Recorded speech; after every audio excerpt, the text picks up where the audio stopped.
What's up, everybody? Welcome back. We're here with some more NFL DFS picks and lineup advice for tonight's single game showdown slate on FanDuel and DraftKings. Monday Night Football. I don't know what we did in another lifetime to deserve this punishment, but we have another Denver Broncos showdown slate on primetime, this time against the Los Angeles Chargers. But that's what we got to play. Well, I guess you don't have to play it, right? But come on, you're watching this video. You're going to play the slate. So we're here to give you the best ways to play it. We'll talk about the injuries and guys making their debuts for their teams tonight and how it impacts the slate. Lineup construction tips, low risk, high risk contests, and just general strategies to help get you to the top of the contest leaderboards, no matter what type of contest that you're playing. I'm Brian Jester, co-founder here at Occupy Fantasy, single game $1 million winner. So if you're not already, make sure you're subscribed. NBA season starts tomorrow, and we're doing videos every single day if NBA is your jam. So make sure you subscribe to the channel. If you want to get notified when these NFL videos are released, we're doing a bunch per week. We added some new ones. Just make sure you're subscribed. You'll always be notified. Give us a thumbs up if you like the video. You want to see these showdown videos continue throughout the season. Let us know. Any questions? I'll be monitoring the YouTube channel throughout the day. So leave a comment, ask a question, leave your thoughts. Always happy to hear from you. If you want in-depth answers, you want to chat with us, other members of the community, sweat the games with us, join our Discord server, occupyfantasy.com/Discord. Instructions are in the description below. So let's get started. Injuries and guys making their debuts. Normally we don't really discuss that second part, but we have a couple guys here that actually impact the slate. Let's go from the top down, from the top of the pricing board to the bottom. Keenan Allen, doubtful once again. And, it's kind of messed up. I saw someone tweet that Brian Robinson got shot and came back before Keenan Allen returned with his hamstring injuries. But hamstring injuries are tricky. He's doubtful, likely not going to play again tonight. So we already know what this rotation looks like. Mike Williams is the alpha. Joshua Palmer, DeAndre Carter, those guys will mix in. So we know how that's going to play out on the Chargers side. Melvin Gordon is officially questionable, but he's going to play. We expect him to play, limited in practice. Got the veterans treatment all week. Now, last game was the first game that we saw without Javonte Williams, who was lost for the year with the knee injury. So we got a pretty good understanding of how they want to use these running backs. However, we now have the introduction of Latavius Murray to the mix. Signed off the Saints practice squad. Wasn't active last week, was getting up to speed on the playbook. He's going to be active tonight. Let's scroll all the way down, and we see that Latavius Murray is indeed $1,600. And you may think running back 3, typical $1,600. But just do a Twitter search for Latavius Murray. Do a Google News search for Latavius Murray. You'll see how excited the coaches are. This dumbass coaching staff is excited to employ a 3-back committee. We got to keep all these guys healthy. So don't be surprised when Latavius Murray gets work. I wouldn't even be surprised if he gets significant work tonight. We saw even with a stud running back of Javonte, they were dead set on getting 3 different running backs touches. So expect Latavius Murray to mix in tonight. That lowers the floor and ceiling for Melvin Gordon, lowers the floor and ceiling for Mike Boone, and makes Latavius Murray a decent option as a salary saver in all types of contests. Again, we don't know for sure how this split is going to work out. Just know that whoever you need will be ruined by how Nathaniel Hackett and his coaching staff decides to deploy his 3 running backs. All right, let's go back here. All right, moving on down. No injuries in the middle here. Dustin Hopkins is returning. Missed a game or 2 as the kicker, but he will return tonight. He's good to go. Eric Saubert, the starting tight end, officially questionable. Like Melvin Gordon, limited in practice all week. He'll play. But speaking of the Denver tight ends, here's another situation where we have another guy added to the mix, and that's rookie tight end Greg Dulcich, who is $200. Has the IR tag on DraftKings. We'll see if that's removed later today. Just monitor the news. I am recording this at 10 a.m. on Monday morning, and Greg Dulcich is expected to be activated off injured reserve today, this afternoon. They have until this afternoon. Totally normal. Expect him to be activated.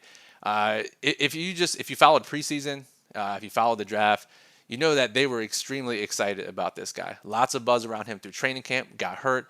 Didn't start the season on the active roster. But he's likely going to make his debut tonight. And we know that just because we've had 3 other primetime showdown slates with Denver this year, we know that they just play a bunch of tight ends all the time. 3, 4 different fullbacks and tight ends that run routes, get snaps.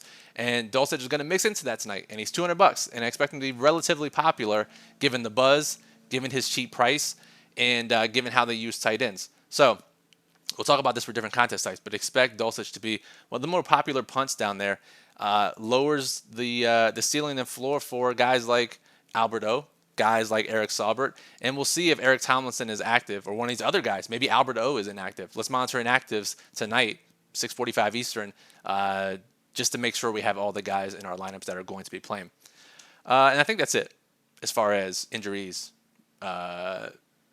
additions to the rotation go. So, low risk contest, 50-50s, double ups, head to heads, right? Just have to beat half the field to double your money. Tonight, we have a couple different routes. So, obviously, we have Austin Eckler, Justin Herbert. Those are guys we're fitting in regardless, right? Now we have the three-headed backfield for Denver. Is it safe to play Melvin Gordon? Probably not. Is it safe to play Mike Boone? Is it safe to punt with Latavius Murray? Maybe. Best bet is probably just playing someone like Cortland Sutton instead, who we know is going to be out there for nearly 100% of the snaps and catch passes. He's probably the safer of any of the Denver players. Russ Wilson obviously has been downright terrible this year. But again, he is a quarterback, has a floor of probably 10 points at least, which is good for low-risk lineups, so we're going to put him in there as well. And then after here, we have the kickers and defenses, obviously. Chargers are favorites here, so we probably lean more towards Chargers defense, more towards Dustin Hopkins here. But we also have those punt plays in Latavius Murray, 1,600, who we could fit in. And we also have Greg Dulcich. Put him in 10-3. We could play. We can't play Mike Williams. We could figure out how to play Mike Williams. We rearranged these plays here. You could captain Greg Dulcich. I've seen people do this. We actually saw it last night when the large GPP on DraftKings when the $200 player won, only the third time ever.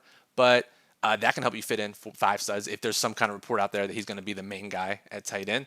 Or you could captain a kicker or defense here and fit in more studs. Lots of different ways to play it, but I think the key takeaway for low-risk contest tonight is that the Denver running backs aren't that safe because of the three-headed committee, which strays a little bit from our normal lock-a-ball to scoring mentality in showdown low-risk contests.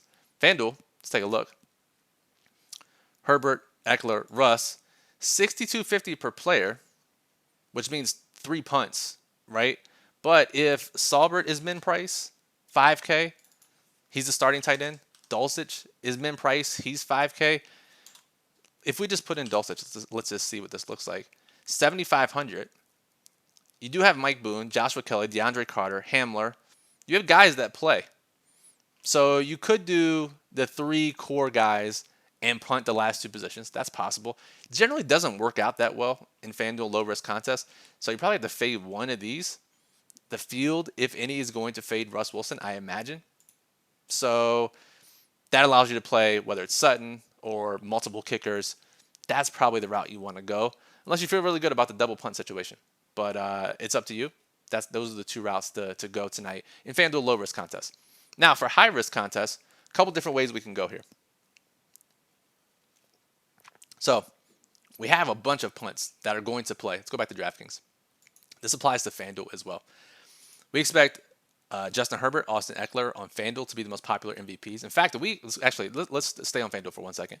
We expect Herbert and Eckler to take 2/3 of the MVP ownership in high-risk contests, nearly 60-70% combined.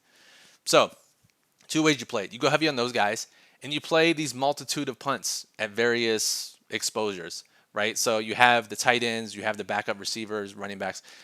Decent chance for this game to get there using that. Or if you're brave, there's a fine line between brave and stupid. You're brave, you play Russell Wilson, you play Cortland Sutton, you play Melvin Gordon. Because no one really is going to be playing Denver heavy lineups here. No one's going to be playing a Denver MVP with 2 other Denver guys in the flex. But again, we're looking for leverage. We're looking for ways they can win. Can Russell Wilson outscore these other guys? It's a slim margin, but he can get there. Can Cortland Sutton, Melvin Gordon, they get multiple touchdowns in a low-scoring game? It's only 45-point total. That's generally how these types of things happen. Now, if this is a shootout and we see 50, 60 points, unlikely since it's a freaking primetime game, but assuming less than 45 points, all it needs is 1 or 2 touchdowns total, and you can have the optimal MVP. We saw it. We almost saw it in the Chicago game where Dante Pettis was the optimal MVP for a very long time in that game, which no one would ever play. But again, it goes to show that when there is less scoring, you don't need much to happen for an unpopular MVP to be optimal. So keep that in mind if you decide to go the Denver route. But as far as those punts go, right? So we have all the guys we know about. So we keep scrolling. Let's look at 3K or less. We have KJ Hamler as the wide receiver 3. DeAndre Carter is the wide receiver 3. He's pretty cheap. Both, especially Carter, will be popular. Alberto, again, let's monitor the pregame news. Saubert, 2K, super cheap, right? Going to be a starting tight end. You can save a lot of salary using these guys. Latavius Murray could potentially be the lead back, knowing this coaching staff. can save salary with him. Can Latavius Murray outscore, let's just say, Melvin Gordon? You just look at game logs, probably not. But you think about this coaching staff and all the talk around Latavius Murray, yes. So he could easily outscore this guy that's 6K more expensive than he is, 7K more expensive. So leaving a lot of salary is a way to go tonight. We see this all the time with games that go under the total. Let's keep scrolling. Donald Parham, he's back, missed most of the early part of the season. He's running routes at tight end. We know he's talented. Horvath, the fullback, doesn't run a ton of routes, but they use him on short yardage a lot, either around the goal line, fourth downs.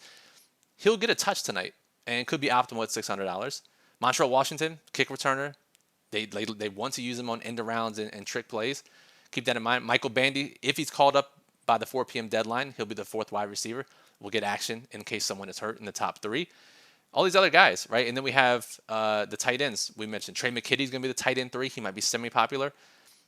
We have Andrew Beck, the fullback, Tomlinson, Dulcich. All these guys that are less than $2,000 that are going to be on the field playing more than 10 snaps. And when you have that many guys, you have an opportunity to leave a lot of salary, more than normal, and you have an opportunity to play even popular MVPs or captains, but leaving salary and playing these 1 to 10% owned guys, even multiple of them. It's a really good way to play these types of slates for high-risk contests. Remember, these are the contests where you have to beat a lot of people, top-heavy payouts. It's very risky, but that's how you get the massive reward when you take on that risk. So that'll do it for this video. Thank you for watching. Hope you learned something. Make sure you subscribe to the channel. Get notified when we do these videos, when we start doing the NBA videos every day. We have our betting videos coming down the pipe. Just make sure you're subscribed. Get notified when all these videos are released. Give us a thumbs up. Let me know. Hey, Brian, keep doing these videos every Monday and Thursday. We like it. That helps the channel, lets us know. Any questions, again, comment on the video. Any ideas you have, throw them out there. We'll answer them here on the YouTube channel. I'll monitor throughout the day. You want to chat with everybody else, join the Discord server, occupyfantasy.com/Discord. The Daily Plug will be up later this afternoon. Our writer, Bismo, lays out all the rankings for low risk, high risk, small field, large field, lineup constructions for those contest types, general slate thoughts, more in depth than this video goes. So make sure you go read that. The link's in the description. That'll be posted again later this afternoon. And the Occupy model is up and running with projected ownership, as is the lineup builder. Build up to 300 lineups for Showdown contests. So, Brian Jester, Occupy Fantasy, thanks for listening, and good luck in tonight's Broncos and Chargers Showdown slate.